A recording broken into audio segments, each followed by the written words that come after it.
بينا مع بعض نشوف بعض الأمثلة. Detailed examples. Example number 1. دي سيجنال ظهرت لي على الكاثود راي اوسيلوسكوب. تعالوا نشوف سؤاله هيكون ازاي. السهم الأحمر اللي مشاور قدامي بيشاور على الإكس أكسس اللي على السكرين. بيقول لي This is shown on connecting a DC battery to the CRO. السيجنال اللي ظهرت قدامي كخط بالعرض هي سيجنال جاية من DC باتري بتوصيل الدي سي باتري عن طريق الواي انبوت. What is the voltage of this battery؟ عايزني اعرف يا ترى الفولتج بتاع الباتري دي كام. هنستعين باللي احنا عرفناه. عندي هنا مثلث مهم جدا بيقول لي ان الترو فاليو equals the number of squares times the scale، وبيكتبها لي توضيحيا squares times scale equals true value. احنا هنا محتاجين الترو فاليو. تعالوا نبص على الشاشة ونشوف السيجنال دي على ارتفاع قد ايه. السيجنال دي تبعد عن الزيرو فولت بأربع مربعات. طب السؤال، هل 4 مربعات هنا تعني 4 فولت؟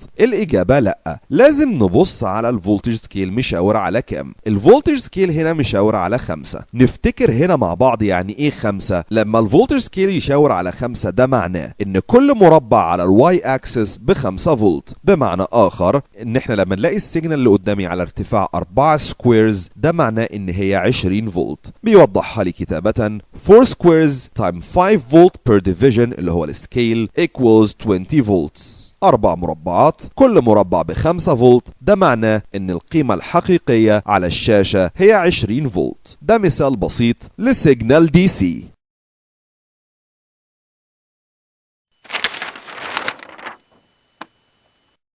ما زلنا في الديتيلد اكزامبلز، والمثال الثاني اكزامبل نمبر 2. السيجنال اللي ظهرت قدامي دلوقتي دي مش دي سي سيجنال، وانما دي تمثل سباق ما بين 2 متسابقين وده التايم ما بينهم، وعايزني احسب الفرق في التايم ما بين الاتنين متسابقين دول. بس في الاول بيسالني سؤال مختلف شويه، بيقول لي what is the voltage of these pulses. بنذكر ان احنا عارفين ان الفولتج هو الواي اكسس. بيذكرني بالمثلث الشهير الترو فاليو هو السكويرز تايمز السكيل. بما اني عايز الترو فاليو فالرول بتكون زي ما هي موضحه قدامي squares times scale equals true value. عشان احسب الفولتج بلاقي ان السيجنال ارتفاعها بالظبط مربعين 2 سكويرز. هل مربعين معناهم 2 فولت؟ الاجابه لا.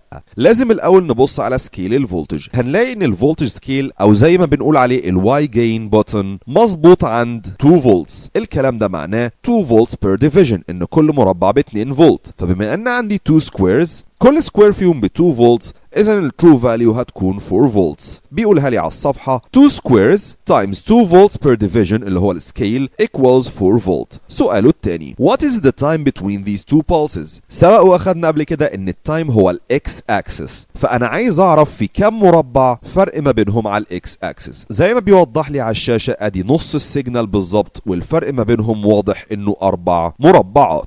بس يا ترى هل 4 مربعات على التايم تعني 4 سكندز؟ الإجابة لأ. زي ما عملنا في الواي اكسس وبصينا على الكنترول الخاص بيه اللي هو الفولتج سكيل، برضه في الاكس اكسس لازم نبص على السكيل الخاص بيه او الكنترول الخاص بيه وهو التايم بيز. هنلاقي ان التايم بيز مشاور عند 10. يعني ايه 10؟ يعني كل مربع على الاكس اكسس يعادل 10 سكندز. لو طبقنا الرول بتاعتنا هنلاقي 4 سكويرز اللي هو النمبر اوف سكويرز تايم 10 seconds per division اللي هو السكيل equals 40 seconds. بمعنى ان 4 مربعات تعادل 40 seconds. اذا الرسمة اللي قدامي تعبر عن 2 متسابقين الفرق ما بينهم 40 seconds.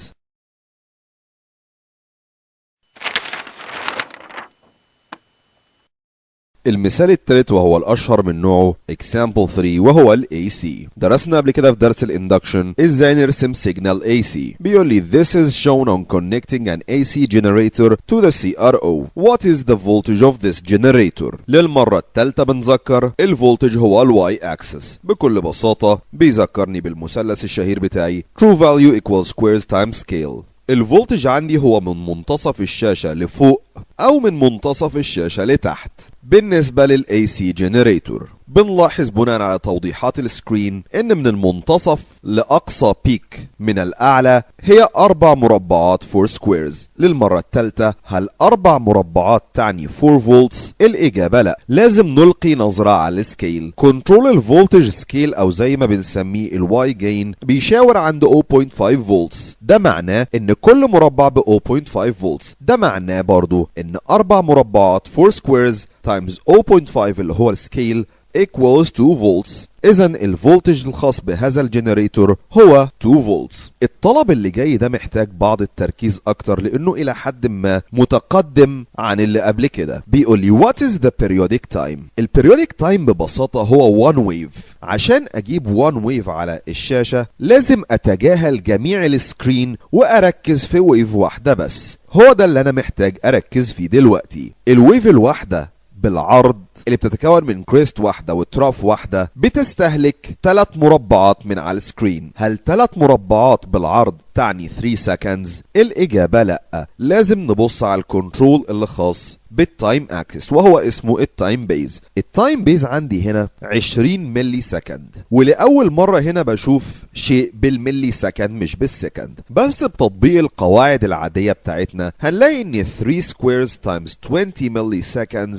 equals 60 ملي seconds. بس ما زال الملي سكند بالنسبة لي شيء غريب انا مش معتاد عليه ومش بنحب التعامل بيه. احنا بنحب كل الاشياء الخاصة بينا تكون ستاندرد، والستاندرد يونت عندي للتايم هو السكند مش الملي سكند. فجي السؤال التاني هنا بيسألني what is the periodic time t of the generator in seconds. هو مش عايزه بالملي سكندز. عشان احول من ملي سكندز لسكندز لازم اعمل divide by 1000. إذا 60 ملي seconds divided 1000 equals 0.06 seconds. ده للتحويل من 60 ملي seconds لسكندز. بعد ما حولت السكند في هنا سؤال تالت ممكن يسأله. بيقول لي what is the frequency؟ الواقع ان الفريكونسي بتدرس بشكل افضل في درس الويفز، بس يكفي ان احنا نقول ان الفريكونسي equals 1 divided البريودك تايم. طبعا والبريودك تايم هنا لازم نؤكد اللي هو بالسكند مش بالملي سكند، يعني 1 over 0.06. اذا الفريكونسي هي 16.7 هرتز. الهرتز هو اليونت بتاع الفريكونسي. اذا اقدر الخص هنا ببساطة اشياء جديدة ما جاتش عندي قبل كده. كيفية حساب البريودك تايم، ازاي لو كان البريودك تايم بالملي سكند احوله للسكند، ازاي احول البريودك تايم اللي بالسكند لفريكونسي. ده كان المثال رقم 3، وكل مدى بنتطور في الامثلة بتاعتنا.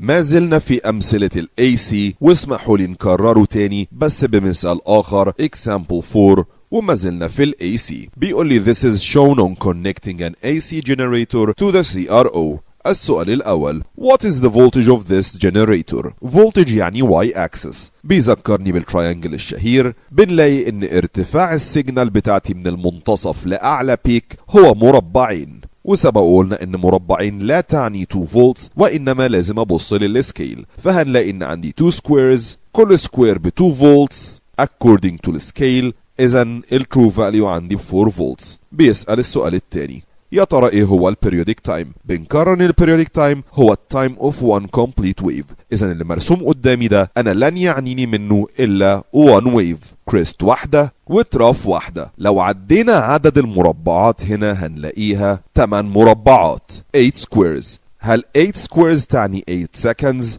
الإجابة لأ. لازم نبص على الكنترول اللي اسمه تايم بيز اللي يخص التايم اكسس. هنلاقيه عند 0.5 seconds، وده معناه ان 8 سكويرز في السكيل اللي هو 0.5 seconds. ده معناه ان البيريودك بتاعي 4 seconds. السؤال اللي بعده بيسألني what is the frequency f of this generator in hertz؟ نلاحظ هنا ان هو سألني على الفريكونسي على طول، لان التايم طلع دايركت بالسكند مش بالملي سكند زي السؤال اللي فات. فهنا انا مش محتاج اي تحويلات عشان احسب الفريكونسي. بنذكر بالرول الخاصة بالفريكونسي f equals 1 over t اللي هو 1 over 4 بدون اي تحويلات لان هي مباشرة بالسكند equal 0.25 هرتز. اذا الفريكونسي بتاعت السيجنال ال AC هنا هتكون 0.25 هرتز. دي كانت بعض الأمثلة عن كيفية القراءة المباشرة من سكرين الCRO.